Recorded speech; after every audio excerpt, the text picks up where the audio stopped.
Welcome back to the show. We got a great one lined up. Somebody roll that beautiful intro.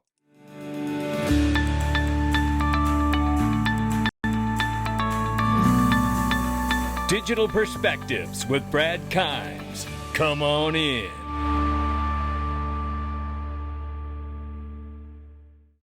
Welcome back to the show. You can follow us on X, YouTube, and digperspectives.com for exclusive content right now. $2.81 trillion market cap for crypto. The market is off 3.1%. Bitcoin, 82,800 plus, 1,800 plus for Ethereum. XRP right now, $2.30. We're off 6.2 in the 24-hour. We're up 2.6 on the 7-day. Let's look at the range of price. Ranging between 230 and 245. We have some stuff for you to look at today. Fundamental news, technical news. I think you're going to love it. Let's get started. First of all, did you get your ticket to XRP Las Vegas? It's going to be incredible, ladies and gentlemen. Brad Garlinghouse on stage, the CEO, Simon McLaughlin from Uphold, President of MoonPay, and so many more. People from the White House Crypto Summit on stage. Did you get your ticket? Let me tell you, this is going to be a really incredible conference. And listen, this is about making the investment in yourself to be around the top industry leaders and hear what they're going to say directly to you from the stage. And every year we've done this, you will get something from this you won't get anywhere else. I can guarantee it's happened every year. Take a look at this. You can join us now in the Freedom Zone. Either drop down in the section here, the description section, and click the Patreon link, or you can join directly to the Freedom Zone by hitting the join button. We're having a blast, and we're going in here today, and I'm going to break down for you what I've been talking about in this group for a long time. It is what happened in politics in the United States, and it's a very key point that we need to latch on to. It's now being tracked by some very popular people, and you're going to love it. And all eyes on XRP when we get started today. So let's go ahead and get into this. Join us. Every daily video has 0 Google ads, and that itself is worth the price of admission. Look at this. We pointed this out over the last couple days here, but we got to start here because I'm going to show you something. The key changes in the stablecoin Genius Act draft has been updated. And the update shares a payment stablecoin not authorized under the act, presumably offshore, cannot be used for interbank settlement, which is what we're all excited for about the real USD and ultimately XRP. So that pushes Tether out. If the issuer of an unauthorized stablecoin in the US is subject to penalties of $1 million for each infraction or up to 5 years in prison. So we'll see what's going on here. And the reason I point to that is because it was just last summer that we saw this in Times Square. Tethered to corruption.com, pointing to Tether. This was in Times Square in New York last summer. Eleanor Terrett had shared this. The digital billboard accusing the world's largest stablecoin of corruption is being featured in Times Square last summer, coming up on a year on that time. And then Michael Arrington shares it and says, did Jeremy Allaire, CEO of Circle, which issues USDC, really put a billboard in front of Howard Lutnick's office saying that the only money launderers use Tether? I keep hearing this, but can't find it anywhere. Amazing if true. I really need to see a picture. And there is the picture from last summer in June. I have said this a bunch. We don't have a market, true crypto market, fully regulated until we clearly understand how the United States government is going to deal with Tether. Are they going to crush it and kill it? Drive those bond positions into other regulated stablecoins like USDC and the real USD? Or are they going to allow it to live outside in a smaller markets? So then if it's not in the EU, not in the US, it could never challenge the US dollar. What is going to happen? I don't know. Will Tether right all of its wrongs and be allowed back into the EU and get access to the US market? It remains to be seen. But there is a lot of question over it, and it hasn't gone away. That's the point. Now, we pointed out yesterday the XRP milkshake theory I've got here. Right now, we have a list of 18 big players for XRP spot ETFs. Now, it is rumored that BlackRock will soon be the 19th. So how long will it take to get to the bottom of the milkshake with the 19 straws drinking from the same glass? And don't forget, the market makers will need to use XRP every day too. The flywheel effect is right around the corner. And we're going to talk about the other side making markets today. You know, like the arrival of Codius, you remember? What was revered as the premier smart contract protocol platform. Decentralized smart oracles, smart contracts, smart dApps, institutional DeFi, real-world asset tokenization, smart custody, all the Ripple's Layer 1 interoperability fortified with the world's highest institutional compliance. Brings the 2014 vision of Ripple's former Chief Technology Officer Stephen Thomas, co-creator of the ILP, into living color, elevating Ripple above all other blockchains designed for payments. The combination of Ripple custody, Ripple payments, Real USD, NYDFS, the strategic crypto stockpile inclusion of XRP with the U.S. Treasury stewardship, ISO 20022 alignment, Genius Act, and FIT21 legislation solidified by the acquisition of standard custody via PolySign provides Ripple a secure, regulatory compliant, and technically synergistic foundation for Codius worldwide. This synergy enables Codius to deliver on its promise as a trusted, scalable platform for smart contracts and decentralized applications by offering enhanced security, streamlined processes, and institutional-grade compliance. This partnership will drive broader adoption of Codius, particularly in areas like asset tokenization and DeFi, making this a cornerstone of Ripple's blockchain ecosystem. We have arrived, lock in, give thanks. You know what? Give Rob a follow. Yeah, Rob's amazing. And I say, yeah, when Codius, let's do this.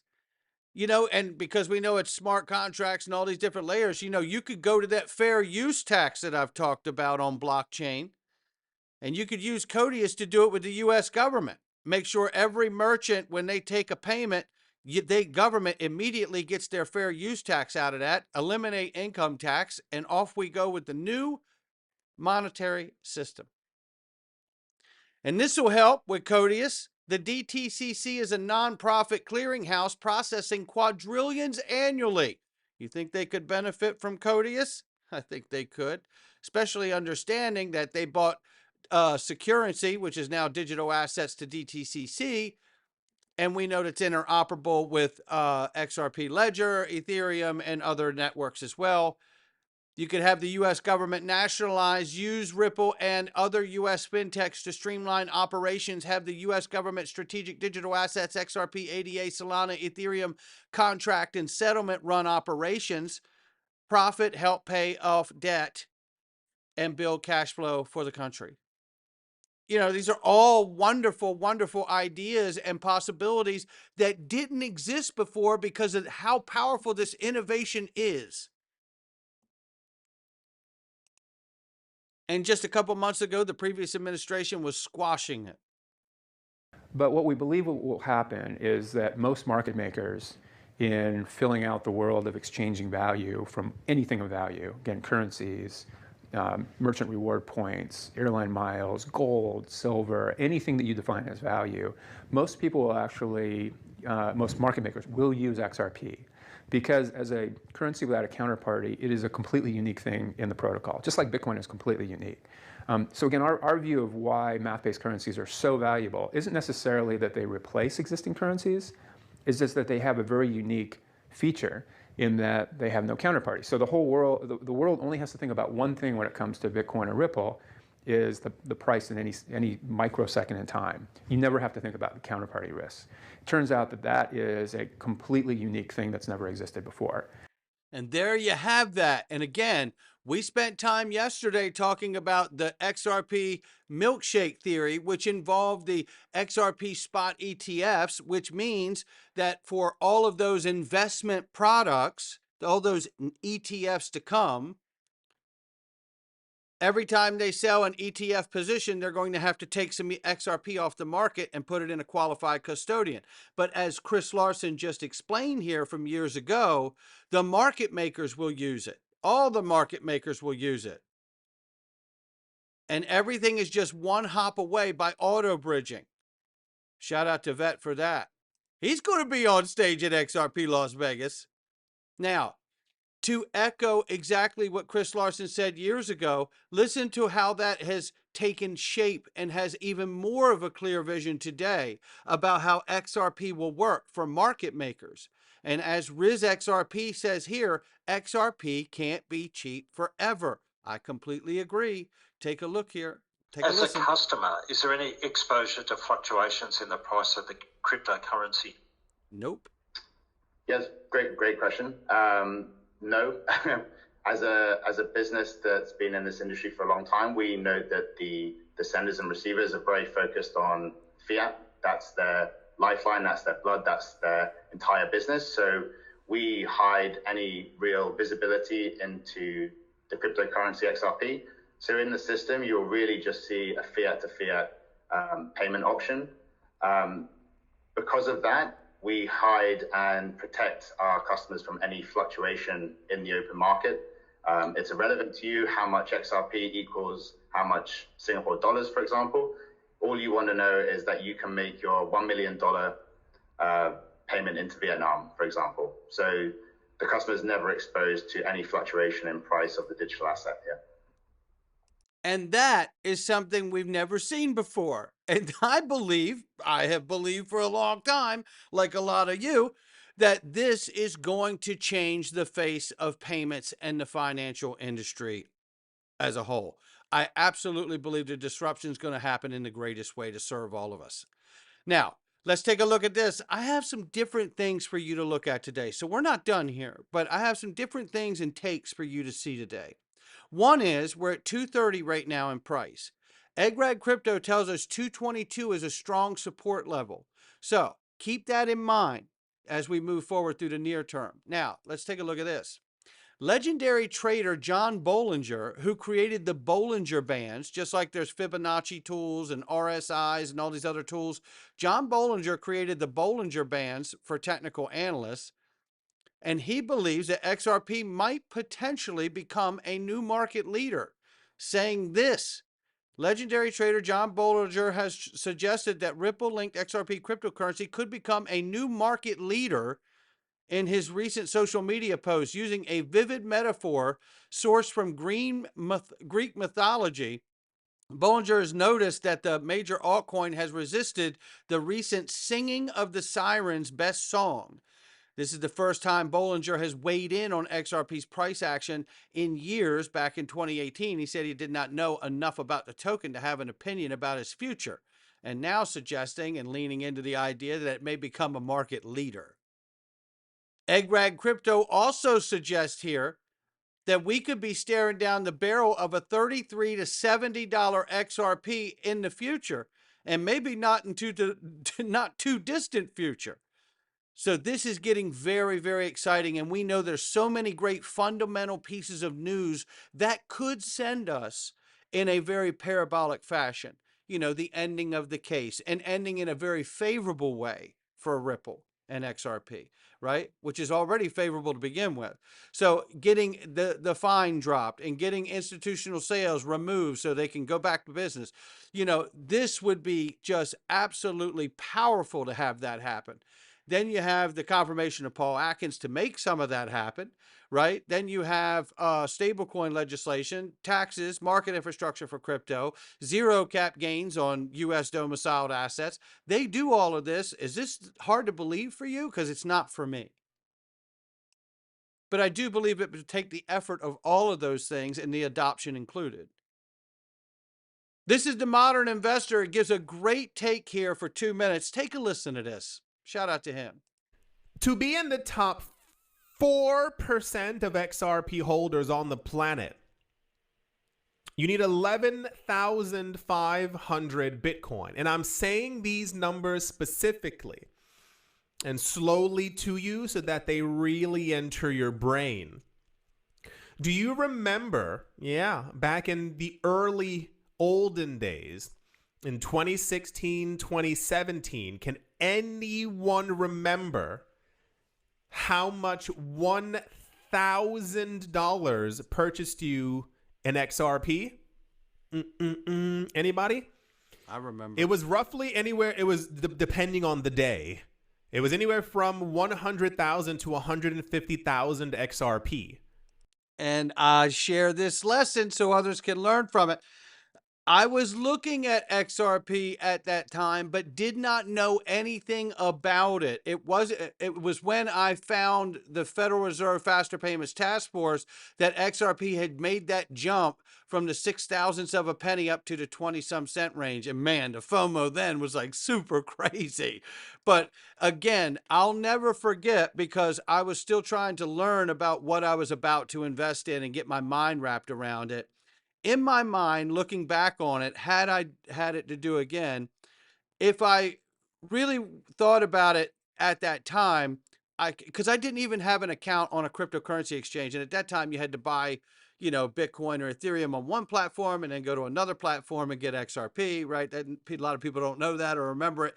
But just to say that, it was a different time for me, and I didn't even have a crypto exchange open. Had I gone back with the mindset that I have today, I could have easily bought, a position of 100,000 or whatever when it was 0.006 of a penny for $1,000 or something, and then done my research and thought to myself, well, okay, I have a position, learn more about it. If you don't like it, sell it and get rid of it. You know what I mean? If you do, then I could gather more of it, right? But I didn't do that. I was still trying to get my mind wrapped around what a token was, what was a Bitcoin, what was XRP. It was that early for me, but I wanted to share that. Keep listening. Per $1,000. If you put $10,000 into the market, you'd have anywhere from 1 million to 1.5 million XRP. But remember, Bitcoin maximalists, them did everything in their power from 2016, 17, 18, 19, 20, 21, 22, 23, 24, and 2025 to get you to believe that this wasn't going to be an asset that would ever appreciate. 11,500 XRP, even crazier. And I'll tell you this from my own mind, if you will. If this cryptocurrency experiment continues and succeeds, and Bitcoin ends up hitting several $1 million per coin, understand that we're probably also going to have an $85,000 to $100,000 ether. If we have that, we're probably going to have a $120 or $185 XRP at the exact same time. These assets, as far as we can tell from the news that we're getting every single day, are probably going to continue to appreciate in value. We know that the United States of America, plus other countries, are already buying these coins, and they're going to be buying even more. Not paying attention to everything that we've been going over for the last 4 years is probably going to be detrimental to your wallet and your bank account in some sort of way. And I say this once again from the vantage point of the news that we are getting every single day about this. Because, it's like literally every single day this keeps happening and has been going on for years. No doubt about it. Now let's check this out right here. Could Ripple shock the crypto world if the SEC case disappears? Listen to this quick segment from Patrick Bet-David here. This is like a digital Fort Knox for digital gold. That's David And Sachs this is something talking. you believe in? 100%, yeah. Okay. And the whole community believes in it. Very good. And they made the promise, right? Absolutely. The CEO of Ripple, Now it's Patrick Bet-David. Take a listen. Brad, coming out there kind of talking, and people are saying, hey, we ought to look at this. What if the case gets dropped? What if that doesn't happen? Gary Gensler's no longer there. Gary Gensler was not a big fan of Ripple. There's all these videos that we've seen behind closed doors on what's going on. Here's all I'm saying. Just so you know you're watching this, let me confuse you a little bit. I own way more Bitcoin than I do Ripple. I own very little Ripple. I don't want this thing to be an endorsement of Ripple. For whatever I own of Bitcoin, I own 1/10 of it in Ripple, just to make things. Ethereum, I own 3 times Ethereum than I do of Ripple. I'm just looking at it on what direction it's going to go. This is like a digital Fort Knox. There for you digital have it. gold. I'm just looking at it for which direction it's going to go. And again, with everything that I've just laid out, we have so much good in front of us to drop. I couldn't be more excited that we're on this journey together. That's going to do it for me. Look, we're going into the Freedom Zone today. Oh boy, am I excited. And we're going to show you evidence that the rest of the world here is starting to clue in to what we've been talking about for quite a while now about what really happened in politics. And this administration, you need to know it. You need to click that join button for next to nothing and come on in. Not financial advice from me or anyone else. All right, welcome back, everybody. Let's get this set up here. First thing I want